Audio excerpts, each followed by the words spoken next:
How's everybody doing? It is great to be here. I'm super excited to be with this esteemed panel. My name is Asharaf Hebela. I'm head of startup banking and technology banking at JP Morgan. I'm excited to be here. This isn't my first rodeo to Venture Atlanta, and it's exciting every year, and it gets better. I'm also really excited. I got to do a little bit of a humble brag. With our announcement yesterday at JP Morgan, we did an announcement of $1.5 trillion over 10 years of investment in security and resiliency in the United States of America. Wow. And that's worth a clap. That's worth a clap. Wow. And just to put that in perspective, that's going to be done over 10 years, not just debt, that's also equity. That's $10 billion of equity off of our balance sheet, and a large part of that's going to go to the innovation economy, which is amazing. And also to put that in perspective, at $1.5 trillion over 10 years, that's about half of United States venture capital investment in any given year. It's 5x the dry powder in venture capital in total, and it's about half of the dry powder in private equity in total. So we're pretty darn serious about investing in all of you and in the innovation economy, and I'm more excited than I ever was joining JP Morgan, and the best days for the innovation economy are ahead of us. That's it, there's a humble brag. All right. So I'd love to frame this conversation. Over the past few years, the Southeast has emerged as a really dynamic hub for innovation. In 2024 alone, an amazing statistic is that $11 billion of invested capital was done. And that, just to put that in perspective, that's a very healthy, almost 5% of United States venture capital, with valuations like, Flock, Safety, Calhoun, Pendo, and nearly 6 other unicorns. FinTech and enterprise SaaS obviously are standout segments. We're attracting the lion's share of investments driven by the region's strong talent pool. We heard today from Garrett from Flock Safety talk about obviously the access to the Fortune 500 companies. And so we'll discuss a little bit of that, and it's obviously thriving because obviously like all the state policies that the mayor talked about as well. This panel is going to explore the unique factors that really are driving the success of the Southeast. From talent and sector strengths, we'll discuss current trends, challenges, and practical approaches that founders and investors are using to build these resilient, amazing companies. But before we do that, can we please introduce the panelists? So can you tell us a little bit about yourselves and then also a little bit about your firm or your company? Maybe start with Lisa. Great place to start because I can help you with that money. You're going to need fund partners like Valor Ventures, my firm, and others on the panel to make sure that we can put that to work profitably, because 5% is not enough for us. It's not enough for the South. We have 40% of the US population. We have the best tech talent, according to the new report from CBRE, and et cetera, et cetera. So I got involved in this very naturally as an entrepreneur, building businesses. And 9 years ago, I founded Valor Ventures, which is a pure seed stage lead. We write $1 to $2 million checks in $1 to $3 million first rounds. And that is something I really love. I was presenting a term sheet yesterday, and it's a good day if I can present one tomorrow. So I'm looking forward to talking with all of you about fundraising. That's awesome. I'm Bill Nussey. I'm a partner at TechSquare Ventures. I help lead our Engage network of corporations, which I think will come up in the conversation today. I've spent most of my career building little companies into bigger companies, had the good fortune to have several exits. I also worked at Greylock and ran strategy for IBM, so as my older son says, I have a really motley, broken resume, but maybe it'll add up to something, so I'm working on it. But yes, I'm passionate about the topic of what we can do here in Atlanta. I'm really glad you convened this discussion. It's great to have you. And good afternoon, everyone. I'm Joshua Silver. I'm the founder and CEO of Rainforest. We are a payments company. We help vertical software companies add payments into their product, creating a new revenue stream, making their product stickier for customers. I'm also a repeat entrepreneur. Previously was co-founder of PatientCo here in town, which is a healthcare payments company where we powered patient payment solutions for a lot of the large health systems here in Georgia, including Northside and Piedmont and many others across the country. It's awesome. Great to have you all. And Lisa, I think you might have just started like a an unwitting meme of like hashtag 5% is not enough, but we'll see if it goes anywhere. Maybe we could start with Josh. Atlanta's become a global fintech hub with over 40,000 professionals in payments and financial services alone. Your company, Rainforest, has raised $60 million in just 2 years. And you've credited the Atlanta first hiring strategy as a part of your kind of secret sauce because of the rich talent pool. And like I said, we heard from other panelists today that obviously having the Fortune 500 access is pretty huge as well. Atlanta has this is a really fascinating stat, it has twice as many Fortune 500 headquarters nearby compared to San Francisco, which is incredible. Given these advantages, what do you see as the unique ingredients that make Atlanta such a great place to start a company? Yeah, it's a great question. I get asked a lot, why have a payments company here in Atlanta? Obviously, so many of credit card transactions, I think the stat is 60 to 70% of all card transactions in the US flow through Atlanta. But when you really peel that apart, what does that mean? Well, it's data centers, right? It's not the people. And so that's what makes Atlanta great, is the talent. We have such an innovative spirit, but also there's so many ingredients in Atlanta, from great universities. It's a great cost of living. Quality of life, when I talk to our employees here versus a lot of our remote employees, they just love living in Atlanta. It's so globally connected with the airport. So there's a lot of structural advantages to Atlanta. But even beyond that, I think the Atlanta community is so supportive of high growth startups. And it's because we're trying to put Atlanta more on the map. 5%, as you said, is not enough. And I've talked a lot, maybe in a little bit of an outspoken way, about, on the one hand, we do have so many Fortune 500 company headquarters here, and on the other hand, we could be doing so much more to foster that collaboration. And I still talk to a lot of other founders here who are trying to do things with large companies, and I think the folks over at Engage, for example, have done an amazing job of trying to build those bridges. But I would put it out to everyone in the audience, we still have a long way to go because we have so many of those core ingredients here. How do we leverage them together as a community in Atlanta to further propel us? But again, I'm a huge fan of building in Atlanta, and when my West Coast and East Coast venture capital firms ask me, when are you opening an office in Atlanta, in New York or in San Francisco, I tell them it's not in the plans. We love being Atlanta first from a hiring perspective. We do have some remote folks as well, but Atlanta first has been a great strategy for us. Appreciate that, Josh. Bill, maybe moving on to you, and we just talked about this when we were getting a little conversation going before this, and you had opportunities. You were at Greylock, you were in Boston, you could easily move to NorCal or wherever you wanted to go, but you didn't, and you're here. And so what kept you here? What keeps you here? What is that passion and energy that you have for the Southeast? So I answered the question with my Spock brain and my Kirk brain, if anyone's old enough to know the difference. So my Spock brain, we did a detailed spreadsheet about the various assets in places in Europe and across the United States. And Atlanta, on an objective basis, raised all the things that Joshua said, ranks really highly: cost of living, quality of schools, airport nexus, things like that. But the Kirk brain really was what drove the passion to be here. And I knowing this question was going to get asked, I struggled to describe it simply. But I think what makes this place unique, and I sensed it because I had invested in companies here when I was in Boston, was there is a sense of community and a hunger to make a difference that I don't think exists anywhere else in the world that I've done business. And I've done business all over the world. When people that come in here and they come to Venture Atlanta, and they just see everybody wants to talk to everybody, and they want to talk about getting something done. Georgia and Atlanta particularly are phenomenal places to do business. And I think one of the most remarkable parts, and we can talk more about it as time allows today, but it isn't just connectivity between capital, the amazing work that firms like Lisa's does, and startups like what Joshua's does, but we also have the integration with the universities, which is not terribly uncommon, but what makes this place so unique is the large companies are leaning in to this community in a way that I don't think happens anywhere else. And just the 45-second commercial for that, if you look at all the Fortune 500 densities in the United States, New York's number one. They're all financial services, so they compete with each other. Houston's number two. They're all energy, and they all compete with each other.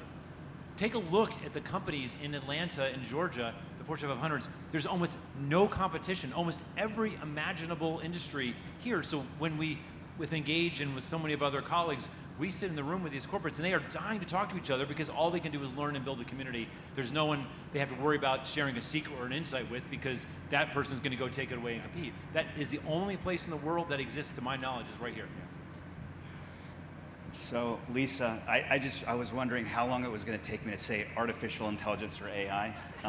It's about 10 minutes. I lasted longer than most. This is my part of the conversation. Yeah, so Yay. this is where we're going to start with you. So I feel a little bit, and I'm going to date myself because I'm 95 at this point, I just look young. The days of like, imagine Larry Ellison creating the relational database in the database, and like all of the companies going, I'm going to be a relational database first company. I say that to say everybody right now is in sort of like the AI world right now, and what part of that is fact? What part of that is fiction? How do you tell the difference? How are you exploring that journey, Lisa, as you're prosecuting pitch decks, as you're talking to entrepreneurs? What parts are reality, what's fiction, how do you prosecute? Well, I think it's pretty much all reality, but the question to ask each other is, how are you applying the AI reality to augment your own best destiny? And that works as a professional, but it also works at the corporate level, and certainly it works at a fund level. So let's say that you're pitching Valor, and I hope you do. You can do it now. You can actually get my feedback now. You can go to deckcheck.valor.vc and upload a pitch deck, and Vic, my AI, will write you back. Now, it can take a minute, credits and all that, but within 5 or 6 minutes, you'll get a really detailed response about how likely we are to invest or not and why. Maybe we didn't understand something. So what I see happening is that AI is a part of everything that we're doing in business and to some extent even in the personal life. And I know there's a lot of fear and there are a lot of concerns, but we are investing into AI that helps people be more human and centers their humanity and helps them offset the tedium. So I'll give you 2 very quick examples, and I think it'll really set the idea. This year, we were fortunate enough to invest in a company that just pitched on the stage, Josh Waddell's company, Visa Law. Visa Law is an AI that helps immigration attorneys speed these 80-page petitions and help more people with legal immigration. It is an unlock in an industry that's growing 20 to 50% year over year, and it's growing exactly as it should, like a freaking weed. Its exit will likely also come early because one of the things about AI is corporates are able to bolt them on more easily because of what? AI augmented code. And so one of the questions we ask startups, one of the curiosities we have in a very first meeting is how much of your code was written by AI? We don't care who, it can be written by all of them. But are you taking the core wise skills of your team at every level, and they are the first 10%, but they're using AI to do 80% of the tedium, and they're the last 10%. They're checking it with their experience and their brilliance and making sure that it is up to your vision. So if that hopefully gives you some thoughts. Very, very insightful. Bill? Too juicy a question to leave to just one person, so I'd love you to take a crack at it too. What's the question? Yeah, so what parts of sort of AI feel real versus not? So I think you're framing it like databases is actually really good because I think it's overhyped in many ways. And if you look at there's not many people in the room that remember when we were doing dial-up internet, but there's a couple of people in the room that remember this. And if you do remember it, I wouldn't vigorously agree to it because it's a long time ago. But and I remember one of the engineers showing me that they dialed up and they showed me a video, a 320 by 240 grainy video over a modem on an internet browser, NCSA browser. And I remember the obvious response was that was the dumbest thing I'd ever seen. I was like, no one's ever going to watch television on the internet because it's too slow.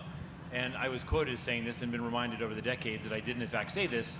And the point of this is that the hype is actually, it's a lot less about the hype, and it's the second and third and fourth order implications of the technology, which we can't even imagine today that AI is going to change. And so as an investor, I am wary of somebody who's, I think if you're an AI first company, it's difficult for me not to be skeptical that 50 other companies, including ChatGPT and others, aren't going to ultimately have enough of the value to undermine your upside, maybe. Couldn't agree more. I Okay. think the value is no longer with the tech. And I know that's a shocking thing for a VC to say. Wait a minute, what? Yeah, I know. I mean, so for all of our long careers, Bill, congratulations on Investor of the Year just a couple days ago. But for, Big deal. Right? I mean, seriously. It's a big deal. Well earned.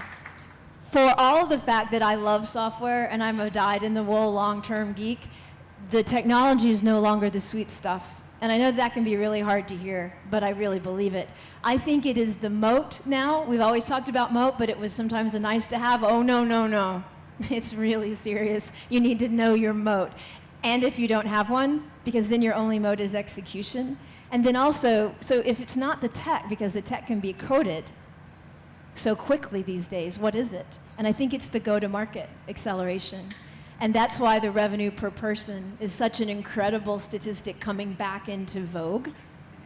So when you think about it, if you can get Devin and Claude and everyone you want coding for you, integrating for you, building beautiful APIs, the technology is fairly rip-offable. But isn't so to go market though? I mean, we have a ton of go to market AI investment, and it's produced huge returns for us. So is that not also being commoditized in a lot of ways? Oh, 100%.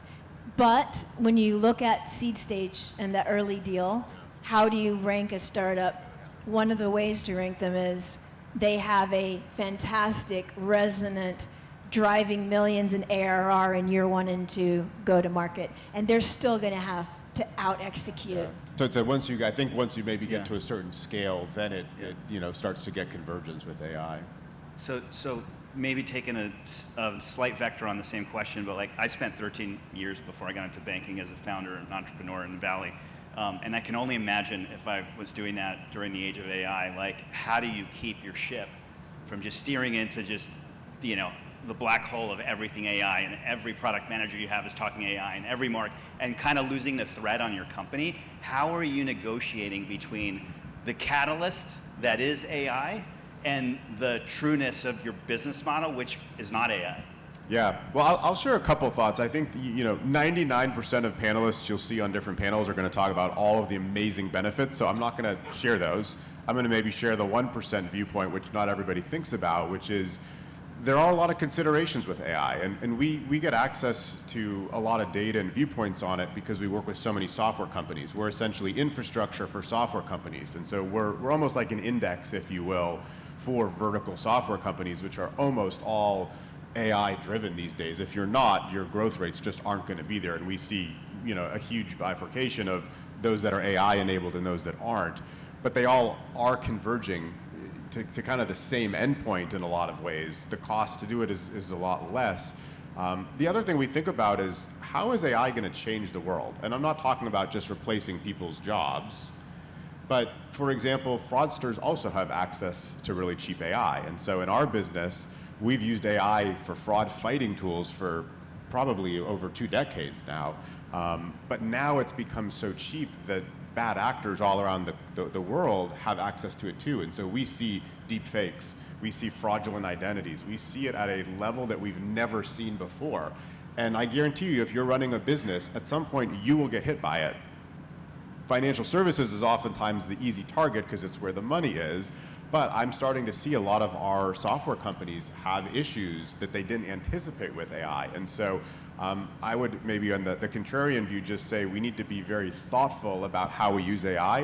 At Rainforest, we spend a lot of time thinking about data governance. Who has access to our data, and not only which companies have access, but are their contractors and their vendors using AI? You have to kind of go 4, 5, 6 levels deep to make sure that your data is not getting commingled with everybody else's. And so we're just as excited about AI as everybody else, but at the same time, being in a regulated industry, we think about it very carefully. And we try to think about what are the downsides and how can we protect against those, while at the same time embracing all of the productivity gains. Very thoughtful. I want to just Appreciate it. follow up on the please question do. you asked. Please. I think to finish off on the framing, I think a database is a perfect framing because nobody said, I'm a database first company. And the AI is going to be so fundamentally reshape the way everything works that it's really not sort of AI first. It's like somebody saying, like the cloud. would I choose to use a database? Maybe should I use a database in my software? I don't know. Let me think about it. Let's evaluate whether we should use databases, right? And so today there's a hype cycle that makes AI frothier than deservedly more than anything else. Yeah. But the fundamentals are the same. This is a phenomenal technology that's going to change the way software and technology works. And to try, I get nervous with anyone telling me that AI is the story because everyone else can have the same story and everyone else can have a database. That's why I think that the more interesting startups are the ones that come with ways of applying AI as if it's going to be everywhere and they're using it in a way that no one's seen before. That's what captures my interest. And it really, honestly, it also just muddies the sort of the statistics of where we are today. Like we just put out the NVCA Venture Monitor that we do with the NVCA. So it's NVCA Venture Monitor JP Morgan report that comes out. It came out yesterday or the day before, and I was looking at the statistics. And you looked at the statistics, and it's like 68% or 68% to 75% of invested capital went to AI companies. I'm like, I can't make sense of that because like below that is a vertical SaaS company that's in CRM, and I'd rather hear that story so I know what's really going on. So to your point, Bill, it's very much muddying the data as well. Maybe asking an iconoclastic question to you and then to Lisa. Let's take a step out of AI and say, what do you wish was more of a story today, that people were building today, that you heard more stories about? Selfishly, I would love to hear more clean energy. Yes, stories. And by the way, that's one of our 4 pillars on the 1.5 trillion is going to be clean energy. What would those be? Like, what would those sectors be? And then Lisa, to you after that. I see a couple of people that know me here. What is my favorite topic? Clean energy, yes. So I wrote a book on it, so I'm delighted to hear that I had read that actually, that clean energy was one of them. The amazing story about clean energy, and particularly renewable energy, that everyone misses is it's actually cheaper and better. And I tell people that there was a time, back before my time fortunately, when there was a thing called vacuum tubes. And Fairchild came with this idea called a transistor. And it was radical. You know, it was small, it was flaky, it didn't work really well. And so the vacuum tube people fought it like crazy because why in the world, first of all, and if it succeeded, the vacuum tubes would be out of business. But eventually, transistors took over and changed the world. And so I truly see that solar batteries, wind, geothermal, other renewable energy sources are the transistors of the day. And the economics are incredibly clear. So you have to be a PhD to understand the economics. It's really positive. And unfortunately, it's been caught up in policy debates and things like that. But I have no doubt that the energy systems that you're going to help fund, and we made some really exciting energy investments in our firm. The economics are on their face going to play out. So we can argue about which way the wind is blowing and whether it's blowing or not. But in 5 years, the money it's going to follow the money. It's like Joshua said, it's where the money is. And we're going to see more solar get built out in the next 5 years than anything else, regardless of the way the winds are blowing. Lisa? So my absolute favorite thing is to see what the next entrepreneur wants to do. As a seed lead investor with a pure focus, we just like to see where innovation is going, and we don't think we as a VC hold those keys. We think the founders are the innovators. We're financiers, their innovation. And so love hearing what's next sort of from the source and from the hero on their quest. The stories I wish I heard more about are about courage and accountability right here where we are in this local region, right here in Atlanta, for those of you who are from Atlanta. I feel like we talk about how great it is to be here, and it is, and we know that. And we talk about all the stats that we literally fill by being some of the check marks on those growth rankings. But we don't talk about putting our own capital to work with courage in our own innovation economy. And whether that's the pension fund at some of our larger corporate players, or whether it's our own nonprofits where we sit on boards, or for those who have their own wealth, their own pockets, I think we need to prioritize more courage, not just from our entrepreneurs, but from our people who have access to capital, and put it to work here locally. Really appreciate that. Yeah, I really appreciate that. We want to take a crack at that too. I'd love to hear what would you say you'd love to see more innovation around? Besides everybody saying AI, what would the numbers be? Yeah, it's a hard act to follow those two, but I think I always look at infrastructure plays, and not just hard infrastructure, but whether it's faster money movement, whether it's infrastructure for AI, whether it's infrastructure for different kinds of innovation. You have the age-old analogy of selling picks and shovels, and AI, I think, has forced a lot of folks to the forefront of the application layer.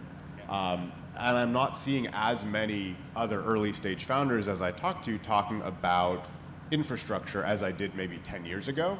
And so I think it's kind of an interesting thing that we're going to have a lot of AI innovation concentrated amongst a few very, very large players that are the infrastructure, and then we all have applications on top of it ad nauseum. But who's continuing to do the infrastructure level innovation? Yeah, it's helpful. My saving grace Next here company is ideas. Yeah, I'm hoping space tech becomes definitely U.S. first and part of building the next version of the railroad. Hopefully, we'll see. We're definitely investing in a lot of companies in that space. Maybe we could change gears on the first 100 customer journey and how painful or exciting it may be. I'll leave it to you to decide. But maybe starting back with you, Josh. How did Rainforest land its first 100, and what was that journey like? Yeah, it's always challenging, and we just raised a Series B recently that we announced a month or two ago, and as part of that, we said we're approaching our 100th customer. So this is a subject close and dear to my heart. I think I'd break it down. The first couple of customers should be friends of friends. It's people it's people in your network. Advice I give to early stage entrepreneurs on mentoring is that before you start something, if you don't have 5 or 10 or 20 or 50 people that you've met with to talk about the idea, don't bother building it, because you're going to build it and they won't come, right? You're thinking about only the building part and not the marketing function. So you really have to have that cohort that's going to just believe in you because they know you. That's the first piece of it. I think after that, the next kind of couple dozen, it's the people who are going to believe. It's the people who have the courage, if you will, to go with a startup. And we face that a lot. Our biggest competitor is Stripe, that processes $1.4 trillion. Here we are, back in those days, processing 0 when we started. And so how do you compete with that? And so a lot of it is companies that are putting their trust in you as a founder, your founding team, kicking the tires and doing diligence, but you have to make sure that you're in a place that's ready for it, making sure that the compliance is right, making sure that the uptime's right. All of the things need to be right for that story to make sense. I think by the time you get to customer 50, 60, 70, then it really comes to how can you use AI to help with go-to-market? How can you start to scale the team? Then it becomes truly a repeatable function. But again, those first 10, 20 customers, it's people and the next couple dozen are people that are taking that act of courage to go with you. And then at Tech Square Ventures Engage, this is one of the metrics we actually really think about, and it's not the absolute customer count. It's in our world, it's the number of enterprise customers, because getting an enterprise like a Coca-Cola or an Invesco or a Georgia Power, these are substantially more challenging because of the legal and security requirements and just their large, slow-moving organizations. And so we really specialize in these sort of 1 to 10. We're great if you're getting your first enterprise, but because all these large companies in Atlanta, if you're not familiar with Engage, they've all invested in us, and we run a program for the startups, for the corporates together, for them to learn about how those innovations come together in one place. And so the corporates actually help teach the startups how to, what we call speak enterprise.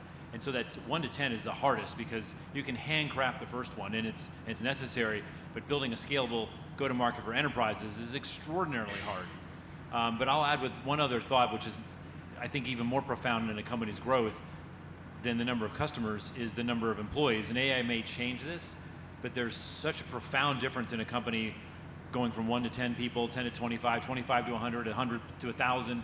These are the defining reasons companies fail and succeed. In my experience, how they navigate that culture is harder, and I'm very curious to see how AI, these companies that are leveraging their employee revenue per head count tremendously with AI, I don't know how that plays out. But that, to me, when I'm looking at a company and the number of employees, is one of the most defining aspects of their ability to execute. Yeah. And that may be a topic for another panel one day, is how does AI affect culture? Because I'm seeing a lot of interesting things, both positive and negative, among our employee base. And so, again, not enough time here to cover it, but for another day. I don't know, can we talk about that now? I was just about to change and do a complete audible and just get everybody uncomfortable and say we're going to change the theme. We're not. No, it's great. I mean, if we want to get engaged, let's open forum on that one and just say, I mean, if there is aspects of culture that is shifting and is noteworthy for founders to know, like let's go throw that out there. Sure, let's do it.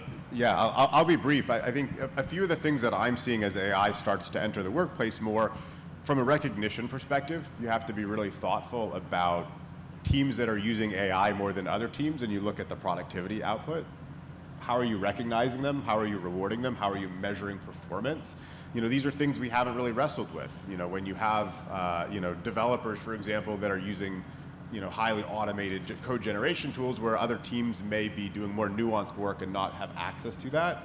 I think also just from an interpersonal skills perspective, right? You used to have a lot of the water cooler talk. That doesn't happen with AI, obviously. I mean, I guess you could have a conversation with ChatGPT, but you're not getting too far with that. And so you need to really think about your org design and construction as you start to have AI agents and AI employees, and in a lot of cases, fewer employees. It might have been a couple years ago you had a marketing team that had 4 or 5 people. Today, they may only have a marketing team of 1 or 2. And so how do you think about the creativity that needs to happen? Because AI is only as good as the prompts you give it. That still is the reality. I haven't seen a lot of AI that's doing independent thinking yet. And so when you don't have that diversity of ideas anymore because your team size shrinks, what are you doing to compensate? I think it's an interesting question that I don't have the answer to, but we spend a lot of time thinking about. Lisa, and from your perspective, I know you were talking about that balance. One of the things we've been doing to help our seed stage firms accelerate this is to create cross-functional practice groups within Valor. We do it under a master class framework we call the program master class.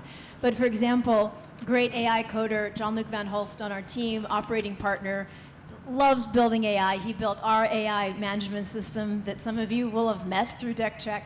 And so all of the CTOs in our portfolio, they're at smaller firms, sub 50 million ARR. A lot of times they don't have another architect in their firm to brainstorm with. And so pulling that together as a VC so that people in a certain functional role, not just the CEO, but the COO, the CTO, who is increasingly also the chief product officer, that they have a place where they can accelerate and upskill and have those very human conversations that move things forward. Something else we advocate, and we do internally as an AI-augmented VC, is we talk about the AI moments that were good for you as a team member. So if you were a fly on the wall at Valor Monday morning at somewhere around 10:45 a.m., the end of our pipeline meeting, which is an all-hands meeting, is we go around the room real quick and it's, how did you use AI this last week? And sometimes it's like, I did a big song on Suno and I sent it to my wife and she loved it because it was her anniversary. And sometimes it's other things that are more germane to work, but we are also just upskilling each other as professionals, and we encourage our portfolio to adopt the proper thing for their own environment that allows them to go through this cultural transformation of artificial intelligence in a thoughtful, transparent, processed as an organizational way. Very helpful. I'll add one thought. Please. I think we'll look back in 5 years at what we're talking about in AI right now, and we're going to have definitions for intelligence that we don't have today. There's a general thesis that AIs are getting more intelligent. They're going to get AGI soon. I'm actually a skeptic of that. I think we're going to come back. They're going to get smarter. A savant was a term that Eric Schmidt used to describe them. They're brilliant at knowledge and moving knowledge around. They are also creative. But when it comes to culture, I think there's a huge gap between creativity, which AIs can be creative, they can enhance creativity, and there's a gap with that with innovation. And innovation is inherently about trust. And innovation is about getting a group of people who are going to make authoritative decisions based on their gut, based on data, based on a vision. And the way that they make that decision is intimately human, and it's difficult for me to see businesses, whether it's a marketing team deciding to take a bet on a program they've never done before, or you guys to invest in a company. Ultimately, it's a human leap. Then you're accountable for. By the way, you're still accountable for it, so I don't think it ever gets delegated. So that area of human trust and camaraderie, I think, is the one part where we have to protect it and not mistake that AI is going to somehow replace that. So maybe that's just old school thinking, but I really do believe that the culture lives inside of trust between human beings. AI can help it. If we're lazy, it'll hurt it. God, I really hope you're right, because I'm a little worried that we're gonna leap over AGI and just hit singularity, and we're never gonna really nail. But that's a different story. So maybe switching gears on a lot of the founders in this room, and I've been on the receiving end of doing this the right way and the poor way. There's a lot of nuances to taking money. And there's folks that will say there's smart money and there's dumb money. Some will go just say, hey, focus on a tier 1 VC and forget about the fact that the GP may have never done enterprise and they're walking into enterprise because they just got promoted into a partner. Like, there's so many nuances to how to take money. In your experience as founders and investors, is there such a thing as taking right money, or is all money good money? It's the terms on that money, and so you should definitely be exploring that with your lawyer. There's some good lawyers in the room. Y'all raise your hands. But the fact is, Bill's already really talked a lot about trust. When we look at a deal, I think that smart money is something that a founder can diligence by talking to the other founders who've got money from that strategy. We always put founders in touch with our other founders because honestly, if they take our term sheet and we fund, they're going to be in master classes with them anyway. So they might as well start those relationships now. So I think that's a huge signal. And then I also think the next thing that you really need to think about is, does the character of the firm fit with your own chemistry and character? Can you see yourself enjoying this relationship in 5 or 6 years? And if you think there's enough intelligence, appetite, co-journeying, co-adventuring, then it's perhaps a very good fit, and the terms can be made to suit that chemistry. But if you don't have those comforts, or you get some negative feedback from more than one founder, I would be very concerned. There is a lot of capital you don't want on your cap table. I was sitting at lunch with one of the founders we had exit this last quarter, and he was like, these people I should have had on my cap table. Thank goodness I was one of them. These others, I'm writing some posts, and I didn't even sign a non-disparagement because I am that upset about it. And so when I hear multiple founders telling me that they raised money that they really wish they hadn't, it's definitely worth bringing up and being careful about. Bill? I grew up in the age of Greylock and learned from Henry McCants, who's the leader of that firm, and he said the venture capitalists stand back, the startup CEO and their team is the star of the show. But I'll also say that I've gotten a slightly different version, learning and working with my partner Blake Patton, who started our firm Tech Square Ventures.